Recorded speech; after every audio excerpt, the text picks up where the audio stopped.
Welcome back to the channel. I'm Reese Stockhand. I'm Michael Alphin. I'm Neil White. And this is the new Ozone Moxie Power wing review.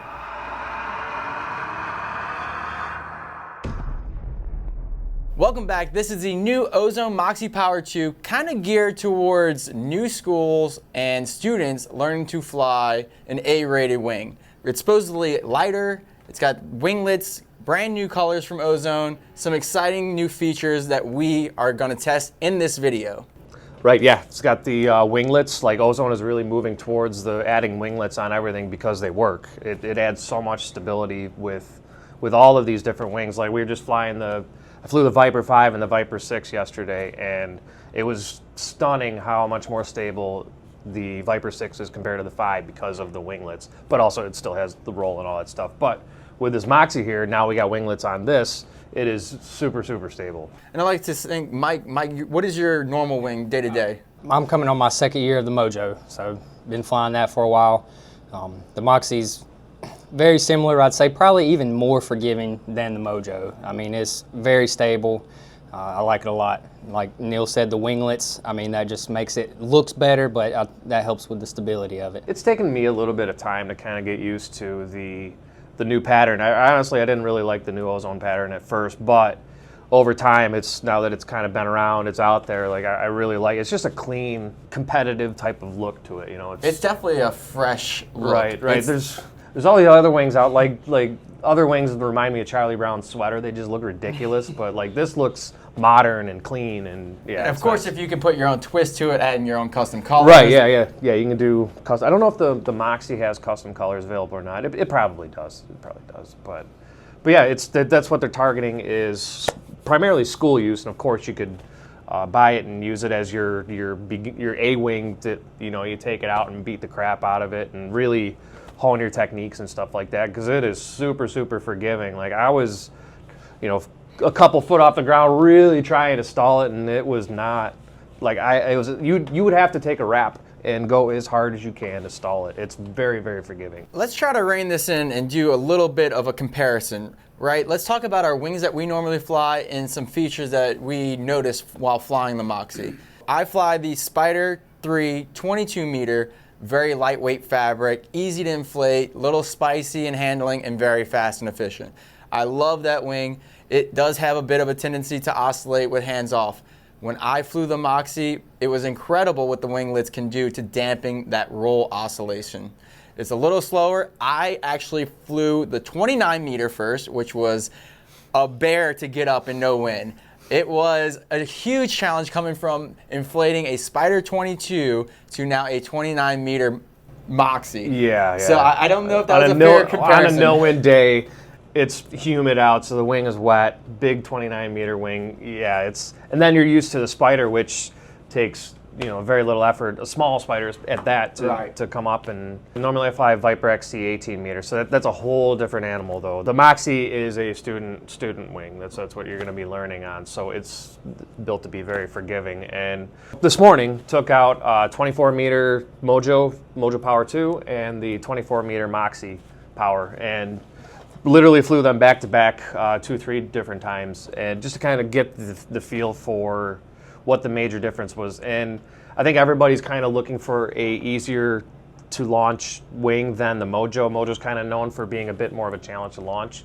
Moxie definitely accomplishes that. It doesn't blow the Spider out of the water or anything like that. The Spider's like almost cheating, right? Sure. So having a Moxie where really it's going to demand you to have proper technique is really going to build those skills right from the jump to where, and then you do get on a Spider or Sirach or whatever when that time comes, it's like cheating. You've got that correct technique built in, so it just makes your life 10 times easier. And then launching no wind, no wind is some of the hardest conditions that you're ever going to launch in, and if you're able to do that, then everything else is easy. I was able to do it with the 29 meter. Yeah. Right. That on camera looks really good. Oh, right. Well, that was landing when I f***ed up the motor. Okay, sure. All right, so I'm the first person to fly. First person in the world to fly a Moxie 29, and the first person to destroy a Moxie 29.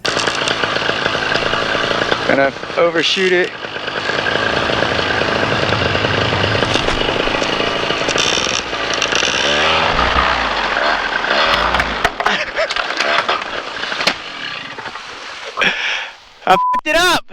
So sorry about that for all you guys that were coming to Bad Apples to maybe fly that demo wing. It's going off to repair. So you actually fly the Mojo as your day-to-day wing, and you got to fly the Moxie.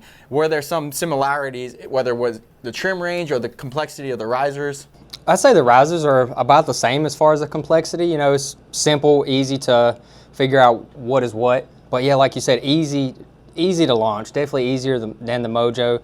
The Mojo's slow, it's stable, it's a cruise ship, and I didn't really think there will be anything that feels more stable than that. But when we got up on the Moxie, like, man, that thing really is just super forgiving, super, you know, confidence inspiring. I could see as being a student or somebody that's learning, you know, a lot of those mistakes that you would make in the beginning, that'll help you to not make those mistakes. And if you do, it's not going to have the same effect as if you were flying something else, you know. One of the ways I think they did combat that challenge was a little bit heavier brake pressure. And I'm only saying, like, all right, it's so hard because my first impressions were very skewed because I was flying the 29 meter and I was having to put all my weight almost into all that brake pressure. But then I got to fly the 24 meter, which you took out this morning, and back to back with the Mojo. So I got to feel both of them. And you could really feel the dampening that they did in the Moxie versus the Mojo. The Mojo, you can actually get into a spiral. I felt like the Moxie was almost a challenge to get that far deep. Yeah, you've really got to put a lot of effort, a lot of weight shift, all of that to get it to turn and do what you want to do, which is building those correct skills. And it's forgiving if you go too far. Like if if you got a school, you've probably trained some skydivers and that, and they tend to be pretty heavy-handed. Having the Moxie and you get that type of student that's really hammering on it, they're going to be so much safer, and that way you can coach them. They're like, hey, you don't need to go that hard with it. I would say the curve is a bit more progressive, where when you really start getting deeper into it, that's when it starts getting you start really getting the feedback, and it's a bit heavier on the brake handle to make your turns. I don't know if you guys would agree. Does anyone, I mean, I totally agree. Does anyone know if the distance of the riser, like how long the risers are, is that any different from the Mojos? I feel like they were long. And maybe that was because I flew the 29. I'm like always referring back to the 29. The Mojo 24 and then the Moxie 24, I didn't realize it as much. I didn't know. Everything felt kind of similar. It felt about like what I'm used to. So, okay. Yeah, the trim range was maybe a tiny bit longer. Maybe a bit, yeah. I didn't. I played with a little bit. It's got speed bar. It's got speed bar pulleys. It's got trim range. Is that different than the Mojo? Does the Mojo have speed bar? Yeah. It's all the speed range on it is very short. Okay. That's really to allow the school to be able to teach the students those skills if they want to. I know a lot of schools don't tend to teach speed bar, but that's, if you have the ability to do so, you can, you teach your students speed bar. It's not going to put them in any sort of dangerous situation. The speed range on it's very short, but you can walk through doing that. And it's the same with the trim range. I think the way we teach is, one of the first flights they go up, they stow the brakes and adjust the trims and all that stuff to really like get that to get comfortable with stowing the brakes and all that. I know when I learned, it took me a long time to get comfortable with. Yeah, I think one of the first things is you stow your brakes and you do your weight shift turns and you play with the trimmers just so that you could. I wish I would have had that with training, because that's, And I did a bunch of weight shifting, and it seemed very responsive as far as that. The winglets are helping the oscillation, but they don't minimize the ability to. It doesn't turn into like a cruise ship, like you said. Like it'll turn if you want it. If you make it turn, it will turn. But you have to have the correct inputs in order to do it. So we talked about colors. We talked about the new shape with the winglets. What else? We got to do stall drag.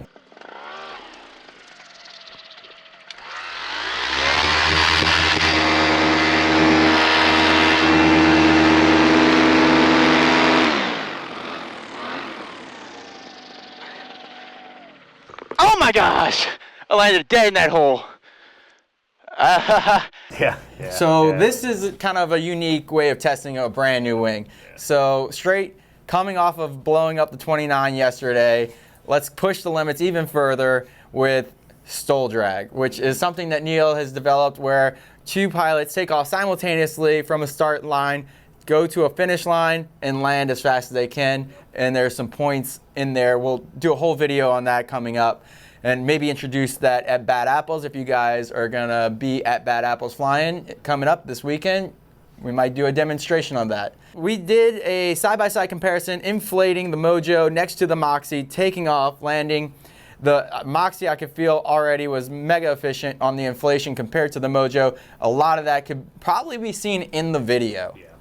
Yeah, I think that's really going to be a lot of the instructors' biggest question about the Moxie versus the Mojo is the launching characteristics on it, because it's like Mojo's a great wing, but it's notorious for being pretty challenging to launch, and yeah, definitely the Moxie is easier. Like I said, not Spider level easy, but Yeah, it seemed like no matter which one of you, when y'all switched, like you had the Moxie, you could see that inflate first, then when you switched to the Moxie, you could see that one inflate before the Mojo. So really watching those two side by side, you can get that perspective that you might not have while you're flying it. He had the third person because we were busy looking at our own selves. We haven't had time to review the tape because we just got done. We were literally just got off the field, so that is cool. Third person's perspective.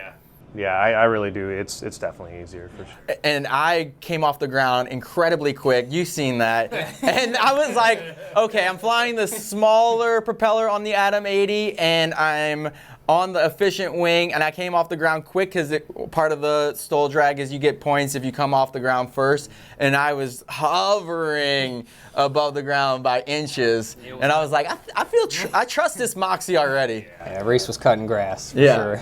So who is this wing for? We've discussed it a lot in this video. You know, students, schools. Yeah, really students and schools is the primary target. Of course, you can, you know, if you want an A-wing in your quiver to, again, work on skill building and all that stuff, this is a great wing. Yeah, it's an excellent no-wind kiting in your weight range. You know, don't go and try to kite up to 29 in no wind if you're 180 pounds. But it's an incredible new design, new develop that Ozone just came out with. If you're at Bad Apples, come check us out at the Ozone or the Aviator booth. Yeah. We'll be there. We got demos. We'll have everything but the 29. Everything but the 29. We are bringing a ton of wings. Amelia Plack from Ozone is going to be there. So if you have any questions specifically about Ozone wings, she's the guru of everything Ozone paramotor. So we're bringing as many wings as we can. We got the new Viper 6 in all the different sizes. Also, if you're bringing a motor and you need some type of parts for your motor, we have a fully stocked warehouse full of parts for all sorts of motors and wings and reserves, as well as apparel and strobes and accessories. So if you're looking for a strobe, hit us up, aviatorppg.com. Thanks again for watching. If you liked this video, make sure you like, thumbs up, hit the comments. Let us know what you want to see more of on this channel. I'm Reese Dockhand. Michael Alphin. I'm Neil White. We'll see you on the next one.